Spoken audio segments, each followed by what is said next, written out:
did Mary Queen of Scots have a French accent when she returned to Scotland from France? Now, a lot of you are going to say this is a straight up yes or no answer. Let's discuss. So Mary Queen of Scots moves to France when she is 5 years old. She returns to Scotland when she is 18 years old.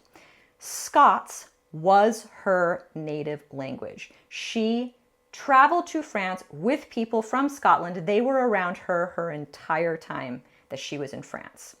She spoke French fluently with no accent like a native. This was the language she was most comfortable in. I like to say this was the language that she dreamed in. She spoke Latin, she spoke Italian, she spoke some Greek.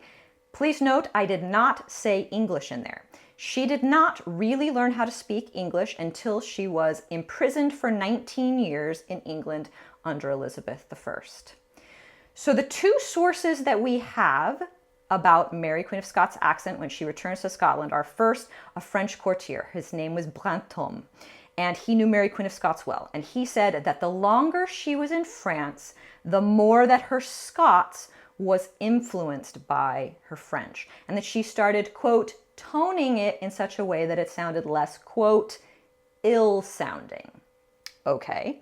And the next person we have talking about her accent when she returns from France to Scotland is an agent of the crown named Nicholas White.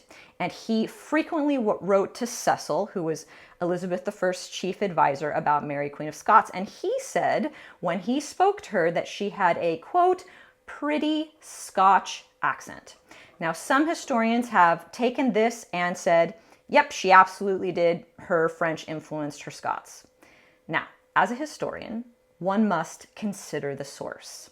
And both the French and the English had very specific opinions about the Scots. They thought that they were less genteel. They thought that they were wild. They had lots of opinions about how both the French and the English were better than the Scots in a myriad of ways. So these quotes both say something to me about these men, their biases, and also the effect of Mary Queen of Scots on them. Her 5'10", 5'11", very attractive, very charming, very captivating nature, and saying that they were more like them than those other crazy Scots. Also, super important, we do not have anyone that is contemporary at the time in Scotland that talks about her accent at all. They talk about a lot of things, but not her accent.